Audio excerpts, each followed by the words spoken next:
Hey everyone, welcome back. Did Polymarket stop working right after you updated your iPhone to a new iOS version?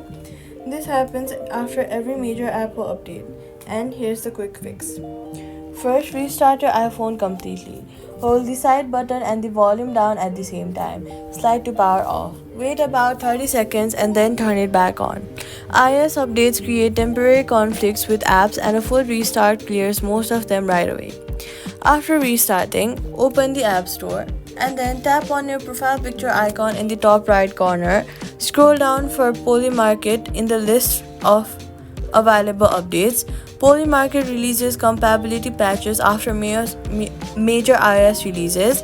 Tap update immediately if you see it. If there is no update available yet and Polymarket is still broken, go to your settings app, then go to general, then go to iPhone storage. Now, scroll down to the list of apps until you see Polymarket. Once you find it, tap on it and then tap Offload app.